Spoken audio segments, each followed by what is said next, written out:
Hello there. Welcome to Greenfluence, the podcast that brings you the latest in sustainability, responsible investing, and climate change. I'm Sarah, your podcast editor, and in this episode, we hear from Tamahra Kierath as she chats with your hosts, Vis and Maya. Tamahra is the principal commercial for hydrogen at Fortescue Future Industries and the director at the Coalition for Conservation. She has a strong passion for renewable energy in the hydrogen and climate change space. Get keen to hear about all there is to know about green hydrogen and the many other colours in the hydrogen rainbow.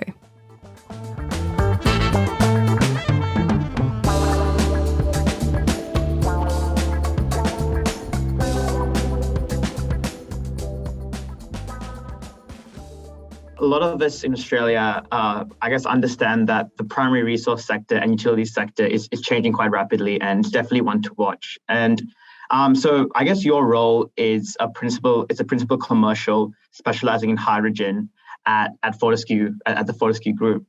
This is a very interesting industry to a lot of people. So would it be all right if you give a quick understanding about how you got to where you are and your journey in this field? Yeah, absolutely. My journey's been quite a winding one, as I think a lot of careers are. I started out as a lawyer in private practice about 13 years ago now. And when I started out, I actually had no idea what I wanted to specialise in. So I just started by trying absolutely everything. Then not far into it, a couple of years into it, I was drawn towards mining law, actually. The scale of mining, the budgets, the ability to be part of something so much bigger, these huge global transactions, was really attractive to me. So I moved into in-house counsel roles from there, and then actually even performed a whole lot of site-based roles. I always think, even to this day, it's so important when you're in any role that has a practical application that you've got a real world understanding of that you're not just sitting behind a desk and trying to make decisions that impact the other end. So I really enjoyed my time on site. And then I joined Fortescue as part of the legal team within their iron ore business in 2018 as an in-house counsel as a legal role. And back then, it would have been the start of 2019, Fortescue was just starting to establish a very small hydrogen team. There were 3 members to the team at that point. It was almost a bit of an R&D style function within the greater iron ore business. And I really got to know what, up until that point, I didn't have a great understanding of what hydrogen was, beyond, obviously the basic chemical compositions, but what its potential was. And through that, I was very fortunate. One of the people I was working with, Dr. Michael Dolan, who is still with Fortescue Future Industries, is one of our directors. He's one of the leading authorities on hydrogen in Australia. And through that work, I learned so much about the potential that hydrogen has, that green hydrogen has, as a renewable energy source globally. And I started working. I asked if I could be dedicated to that team as legal counsel supporting hydrogen, which was great fun. Any budding lawyers out there will know that the hydrogen, the law around hydrogen is very, very new. So it was really good to be a part of that.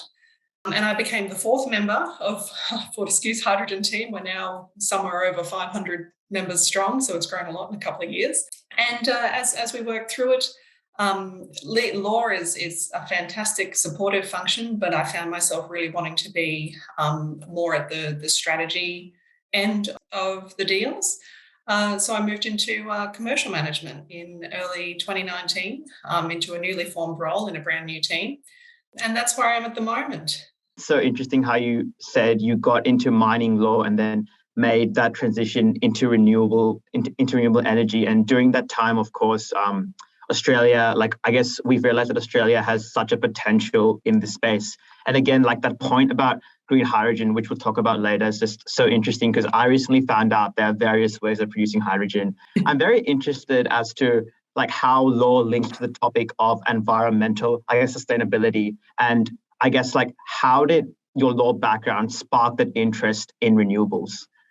Law is a critical part to pretty much most parts and processes. Any type of major industry has a necessary legal function behind it. And law also equips you with a really great way of looking at a situation and problem solving, what could go right, what could go wrong, and how to make different things go in the direction that you want them to. I think my legal background equipped me very well for that. From a practical day-to-day perspective, in my current role, it changes every day. No 2 days are literally the same. But I go from negotiating with and working with native title groups one day through to government bodies.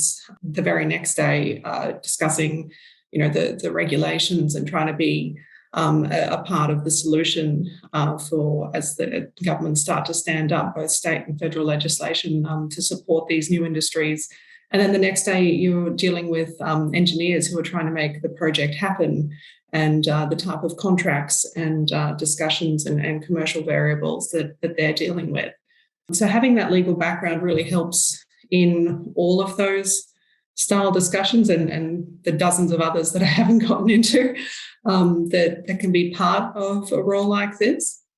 Yeah, I think that's super interesting because I've read quite a few articles about how a lot of companies are, I guess getting the services of lawyers, things like that. And the idea of some sort of litigation risk has become a huge factor for so many companies. So obviously, I feel like your role is obviously quite different to a traditional sort of legal background. And you mentioned how the team has grown so much over time. So I know you've touched on this before, but what made you want to change from that traditional, I guess, law path that would be quite established? I wanted to be part of making a change in something bigger and something different. I think it's a really unique opportunity that we have as a generation for this type of change. What is now a global energy transition on this scale. Energy is used by almost everybody on the planet. And we're looking at transitioning from fossil fuels as being the dominant source into a major driver at all levels of government, all levels of the corporate sector all around the world, into renewable sources. That's a massive change that personally I don't think we've really seen since probably the Industrial Revolution.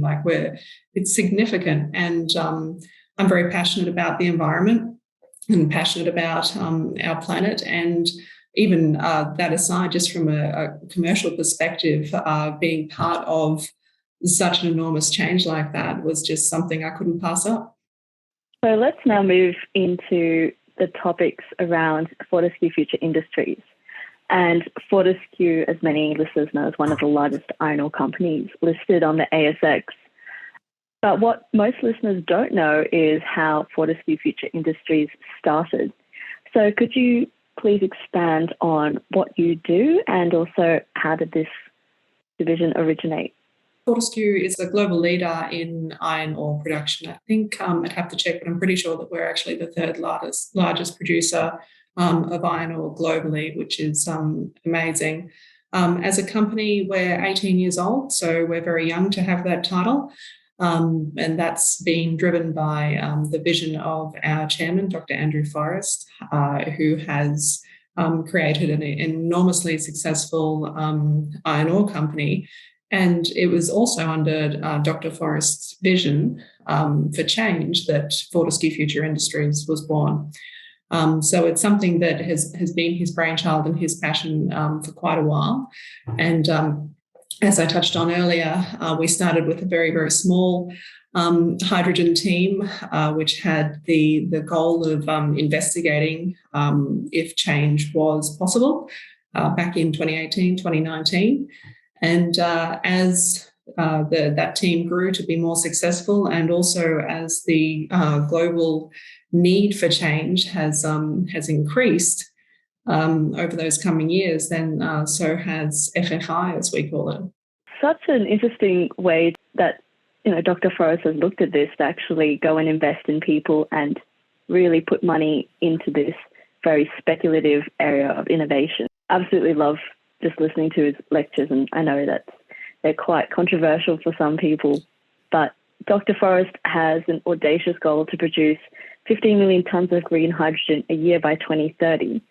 And so for the listeners that haven't heard about Dr. Forrest or seen some of his lectures, why is FF5 focused on green hydrogen as the future of the energy industry? Well, it really comes down to the goals of the Paris Agreement, I guess, which underpin or outline what the world needs to do to create meaningful change before it's too late. And for us and in Fortescue, interpreting that, we believe that the broader energy transition needs to happen much more quickly than 2050, which are the timeframes under that Paris Agreement. We really believe that transition needs to begin now with quite a bit of force. We being Fortescue Future Industries are very focused on green hydrogen as being the only hydrogen solution. You touched on the different colours of the rainbow of hydrogen, which there are, blue, grey, brown, pink, all sorts. But green is the only hydrogen being coming entirely out of renewable energy, which has no carbon footprint, and that's what the world needs. We don't need to be focusing on a grey hydrogen or a blue or a brown solution, which still is essentially producing carbon. If we're moving away from one carbon energy source, we need to be moving to a clean source. So we believe green hydrogen is the practical and the implementable solution that can really revolutionise how we power our planet. And it can do that through, firstly, decarbonising heavy industry and also creating jobs globally. At the same time, it is the creation of a whole new energy platform. At Fortescue, our vision is to create green hydrogen and make it the most globally traded seaborne energy commodity in the world. And if you think about what that means, surpassing natural gas, certainly surpassing coal, it's a major target, and we believe it's a very realistic one. Our goal is to become the world's leading future fully renewable energy and green products company. I'm very interested as to why FFI is choosing to invest and produce green hydrogen as opposed to other renewable energies such as solar and wind, because from what I've heard, Australia also does have a competitive advantage in solar energy. So why green hydrogen? Solar and wind is a really important part of green hydrogen. Okay. So it's the answer is solar and wind is a huge part of solving the problem. So green hydrogen is the production of hydrogen through the electrolysis method using an energy input which is from renewable energy. So that renewable energy can be from solar, can be from wind, can be from hydropower, can be from geothermal power. It's any source of energy, and it's quite a large input of energy that doesn't have a carbon footprint. We then put that through the electrolysis cycle, and that then creates hydrogen at the other end. So the differential when you're talking about the colours of the rainbow hydrogen, as I call them, pink hydrogen, which is produced through nuclear being the energy input, grey is produced through gas as the input, or blue rather, depending on the volume that you're putting in there. You're using an energy source at one end, which can or cannot, depending if it's green or not, have a carbon emission to then create your end byproduct, your end product of hydrogen. So the hydrogen production, the actual colour of the product doesn't change. We call them the different names, the different colours to differentiate what the energy input is and whether or not that energy input is clean. Solar and wind is a massive part of Fortescue's focus as being, along with hydropower, along with all sorts of different inputs, but as being that energy input to give us our green hydrogen product. So the future of, for example, energy production would be the existing, let's say, wind and solar farms, but then using that energy to create hydrogen and then even ammonia to export that to other countries around the world. Absolutely. And then, so it's exactly that. It's having the wind farms, the hydropower facilities, whatever energy input you're having, funneling that energy back into a hydrogen production facility to create the hydrogen, and then choosing your hydrogen product. So there's ammonia, as you touched on there, Maya, is a really good one. Liquid hydrogen is probably the highest carrier of hydrogen per density, but it's another product. It's got its own challenges in shipping and these sort of things. And then there's a third one, which is quite popular, called MCH, which is methyl cyclohexene, which has quite a low amount of hydrogen that it actually carries per density, but it's very easy to ship and acts rather like diesel, actually. When we're talking about the production of hydrogen and all these hydrogen derivatives, could you tell us a bit more about the technology that you are designing or implementing to make the production of green hydrogen commercially viable? At FF5, we believe the major steel, as well as truck, train, ship and mobile plant industries can all be operated with renewable, environmentally friendly energy. And we're on track to do that. We've chosen those industries because they are such heavy emitting industries of fossil fuels at the moment and large consumers of diesel traditionally. So within FFI, we have a specialist green team, and they've been successful in testing the combustion of ammonia actually in a locomotive fuel. So as you can imagine, all through WA, we use trains to transport our ore. Over very long distances with very, very heavy loads. So they're a large consumer. So we're looking at transitioning that into ammonia combusting locomotives. And that, again, that's a pathway to achieve completely renewable green fuel. We've also completed the design and construction of a combustion testing device for large ship engines, so for the purpose of shipping. And there's pilot test work with that underway. Again, shipping is a major consumer of diesel. Also, the team has finalised the design for a next generation ore carrier. So you would have seen the ore carriers, again, are the ships that carry the actual iron ore overseas. And they're enormous ships, which take great payloads and, again, at present consume huge amounts of fossil fuels. So we're looking at transitioning those into green ammonia, and we've been successful in testing battery cells to be used on Fortescue haul trucks as well. So it's right across the spectrum. Hydrogen-powered haul trucks, so the 400-tonne haul trucks currently used for hauling iron ore around site that you would have seen. They're massive trucks. When you stand next to them, your head will come up to about midway on the hubcap. They are huge. And at the moment, they're powered by diesel, and they're running on mine sites all around the world. So we're transitioning that to being hydrogen powered, likewise with drill rigs on site, etc. The list goes on. So we're really proud of these projects, and we believe that they're going to make a massive contribution towards reducing the world's carbon footprint. So it sounds like there's a lot of use cases for hydrogen derivatives as well. I was just wondering if you also see hydrogen being used within residential settings or in cities. Categorically, absolutely. We target heavy industry first and foremost because they're the largest emitters, and also because they've got the greatest capability for sustainable change up front. But on a totally different scale, having hydrogen potentially being able to be put through the grid, put through the pipelines, and used in residential and domestic application, both within our homes and our businesses, also our cars, is definitely something we believe strongly in.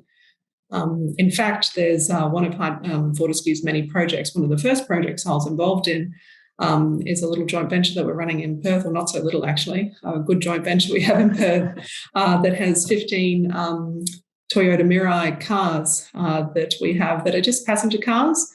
They look a lot like a bit like a Prius actually, and there's no exhaust pipe on them. And we have a service station set up, which is a hydrogen refueling facility, where an electrolyzer generates the hydrogen, and the cars, which at the moment are used privately, drive in, fill up at the Bowser just like they would with petrol, except they're filling up with hydrogen, and off they go, quiet as a mouse, and they get fantastic mileage from them. And the only byproduct is you actually get a glass of water at the end of your journey rather than exhaust. But they're I've been in them. They're very cool cars, and they can certainly be rolled out at scale. It'd be really cool in the future if instead of putting diesel or other fuel, you actually put hydrogen in your car. I think the really interesting point you also brought up was how you are really assisting the heavy emitting industries, ones with large scale, because obviously they are some of the biggest emitters. And I think like if we can assist them in that process and make it scalable, things like that goes a long way to reducing emissions and helping companies achieve the net zero goals for 2050, which has been like a huge topic at COP26, things like that. And I guess speaking of COP26, it really links to the fact that I guess climate and politics are very much linked together. And of course, Tamahra, you are involved in the Coalition for Conservation. Can you please tell us a little bit more about your involvement in the organisation and also its vision? I've been the WA director for the Coalition for Conservation for a little bit over 18 months now. So C4C, as we call it, its primary role is to engage with policymakers at both federal and state level and build really strong bipartisan support in actions that are required to address climate change. And we're trying to do that in a way that is commercially responsible and sustainable. My role within that in WA has been gaining some support. There's a good support base here and starting to engage with those policymakers at both a federal and a state level. When you interact with these policymakers, have you found they are, I guess, quite receptive to your ideas? Like, what has been the main sort of agenda and what has been the main sort of topics that they would like to discuss? Yes, is the short answer. They're extremely receptive by and large. I think you would have to have been living under a proverbial rock to not know that the need for net zero is a priority for all of us, and that priority exists irrespective of which political inclination you might hold. Which is, it's quaint to say, but it really is. The energy transition can't be a political pawn. It needs to be something that we're all getting behind. And the methodology that the different sides may prioritise on that path may differ, but the end goal really needs to be the same. To answer your question, what is the main feedback that we get is the policymakers are extremely keen to adopt, and they want to know how.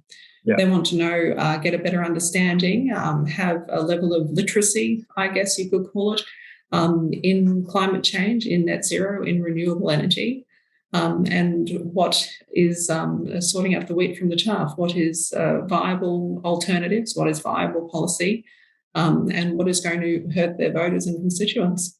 Two key things that I got from there was the idea of us all getting behind, like making sure that in terms of our policy, all different parties are on the same page regarding what Australia needs to do. And the other thing is about, that climate change education piece, like ensuring that these people have a good fundamental understanding so they can serve the community as well. Going back to that idea of COP26, from someone observing it from here, it was quite clear that Australia, I guess, there hasn't been a general consensus on the climate policy. What policy challenges have you observed, and how does that affect your FFI operations? Because I would guess what you guys do at Fortescue would be highly influenced by the choices governments make. Fortescue very strongly believes that governments around the world can't combat climate change alone. It needs to be a combination of government, the private sector, and civil society all working together. There has to be collaboration in order for there to be success for a challenge of this scale. And that includes private investment and philanthropy certainly have a role in accelerating that change. And industry will lead the transition often faster than governments necessarily can. It really does come down to having access to funding and a clear path to action. So as the law, as I touched on at the beginning, as the law tries to catch up and evolve, I guess, to keep up with the pace of change, it's really important that we have that clear and efficient approvals pathway for our projects. It's really needed to support investment in major projects, first and foremost, and to ensure that we're capitalising on the opportunities presented by renewable energy. We do want and need governments around the world to seriously consider diverting investment to green hydrogen projects. That's really, really important. And absolutely at this early stage of the market and industry creation, which is essentially what it is, it's creation of a whole new industry. The actions of government and the signals that they are sending are really, really critical. With the Australian government, I think the general focus has been on technology, not taxes. I've heard Scott Morrison say that a fair bit. So definitely really hope that there's like a huge level of investment and towards these more greener technologies, and it'll be very interesting. And I guess like that whole idea of climate policy, I think generally how a lot of people think of it, it's sort of like a zero-sum game. Like there are winners, there are losers. Like I've heard in the coal industry, like if we shut that down, then there'll be a huge economic impact. So do you think there is a zero-sum game in climate policy, or can all organizations or groups actually benefit in some way? Yeah, absolutely the latter. No, I definitely don't think it's a zero-sum game. There don't have to be any losers if the energy transition is done in a responsible and sustainable way. So you touched on the potential loss of jobs. There's also an enormous potential for the creation of jobs. Through this is the creation of a new industry, and it's the announcement. Fortescue's made several announcements that so far I think Gladstone alone supports thousands of regional and remote jobs in an area that would often support other industries. So hydrogen as an industry, as this new vibrant industry, has the potential to be a multi-billion-dollar industry that all Australians can benefit from. And as part of that, in creating this new industry, it will have potential for all different types of workers and supportive businesses, both directly and indirectly. By their nature, many renewable energy projects are based in regional and rural areas. So these opportunities aren't even confined to metropolitan regions, even though there's opportunities there as well. And definitely diversifying our Australian market and skills, and no longer just exporting iron ore, the traditional coal, but we're really going to be leading the charge, I hope, and actually we should be advantage of what resources we have. Exactly. So we'd love to really dive deeper into FFI. We had so many really good questions coming from our community, and I think the first one we wanted to ask about. So Dr. Forrest has a very ambitious aim of decarbonising all of Fortescue's operations using green hydrogen energy. We've touched on this before, but when you compare it to other companies in the sector like Woodside, who are also trying to transition into producing hydrogen energy, but their focus is on investments in natural gas to produce blue hydrogen. So why isn't FFI not following suit to transition first to blue hydrogen and then to green hydrogen? We very firmly believe that green hydrogen is hydrogen from renewable energy, and that is the only way of the future if we're talking about having a clean green solution. So necessarily blue and grey hydrogen, producing hydrogen out of natural gas, does require fossil fuels to produce that hydrogen, and that fossil fuel has to go somewhere, whether that is sequestered or put into credits or etc.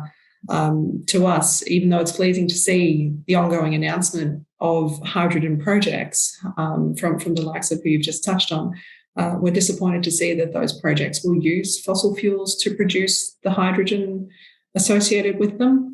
We're very focused on only aiming towards projects which have no fossil fuels in the production of hydrogen, only green hydrogen. So really, keeping your word and actually saying that this is, we are going to be green and we're going to be doing some good. On the topic of the use cases as well, I think what we've discussed before was about cost competitiveness and commercial viability. What sectors do you think green hydrogen has the most potential to be the dominant energy source, considering that at the moment it's very experimental and the price of other energy is just cheaper? We believe green hydrogen is the fastest way to decarbonise traditionally hard to abate sectors such as heavy haulage, shipping and heavy industry, where energy alternatives are actually quite difficult. So we think green hydrogen is a really viable alternative. And there's a need to start with the major consumers of fossil fuels and work out from there. So heavy industries such as mining and manufacturing, and making that transition sustainable from a cost perspective is absolutely imperative, which is why there's often a focus on putting pressure on the high margin emitters such as miners to really lead the way in these transitions.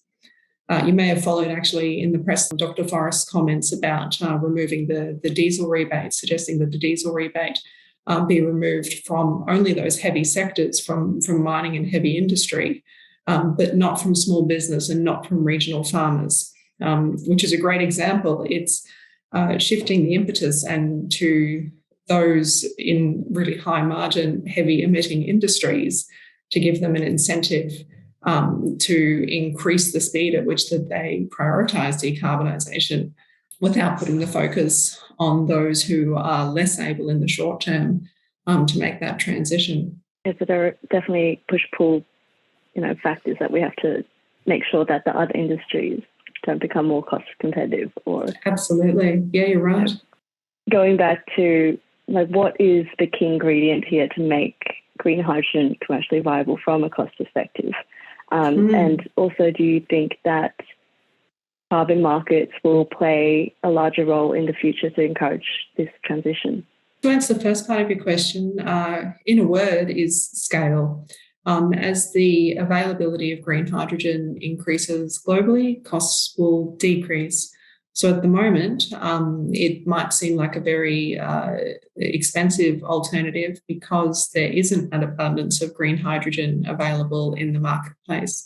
It's not being produced at scale. The electrolyzers required to produce any type of hydrogen are not being produced at scale. So as with all economics, once something goes at a broader scale, then necessarily the costs and the inputs into it can come down and you can achieve that commerciality.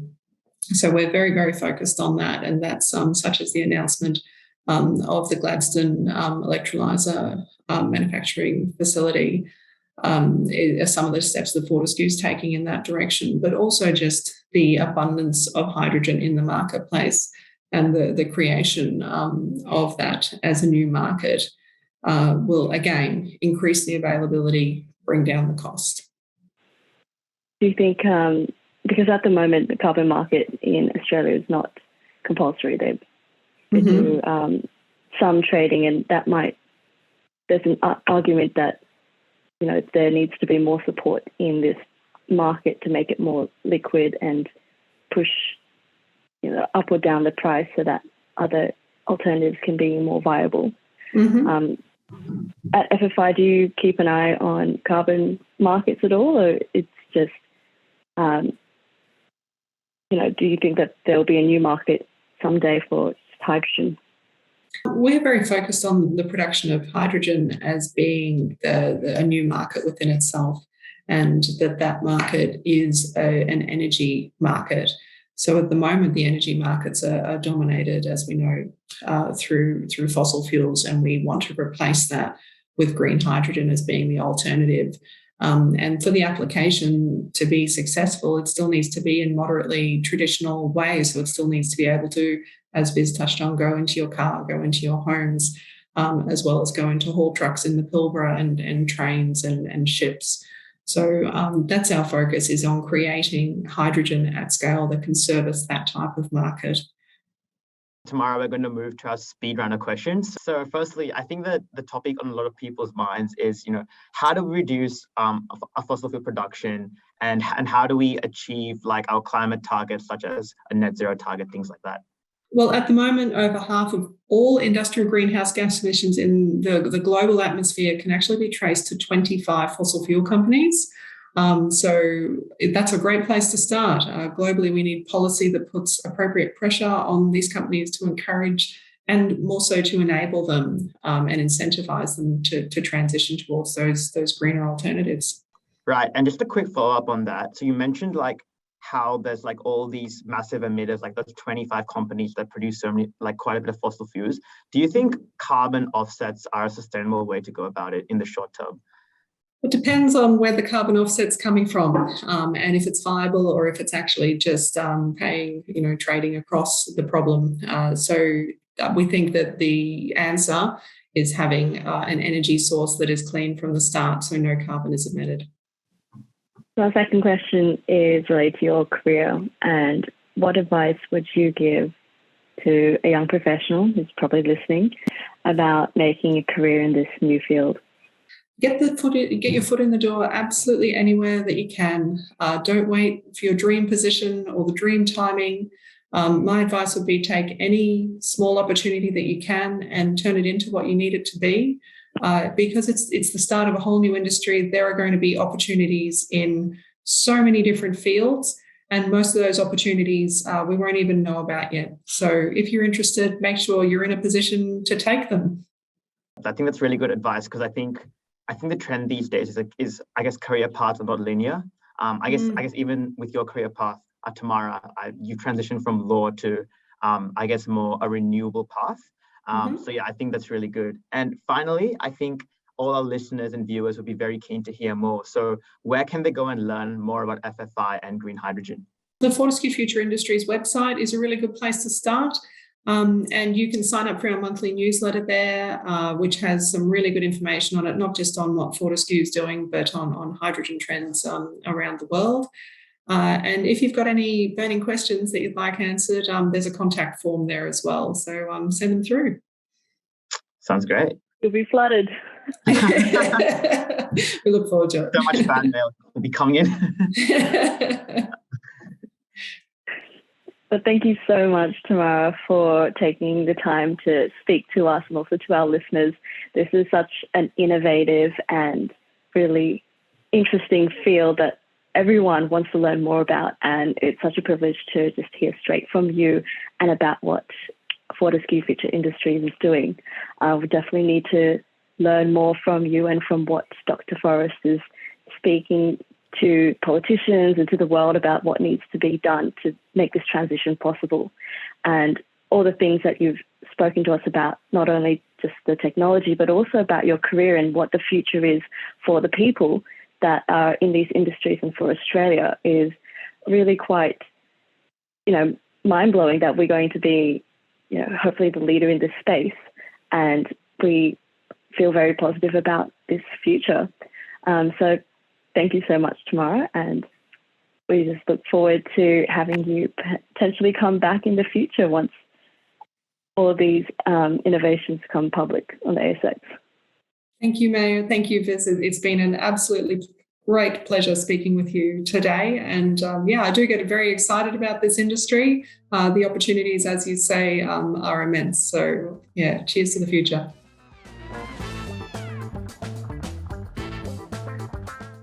There we go. How was that? The biggest takeaway from me is that there is real potential in green hydrogen and its ability to help Australia and the world meet those very important, precious net zero targets by 2050, maybe even before. I also really connected with a comment about how we can take any opportunity and make it what we need it to be. And I've just finished uni, and I think I needed to hear that in light of the pressure that I feel to find and follow the perfect plan for the perfect career. I'm left feeling pretty optimistic. I hope you are as well. If you'd like to get in touch with Tamahra or FFI, links will be provided in the show notes. The Greenfluence team and I would also really love to hear from you. If you'd like to get in touch and become a Greenfluencer, check us out on Facebook, Instagram, and YouTube. Links are in the show notes. Subscribe to us wherever you get your podcasts to stay up to date with the latest episodes.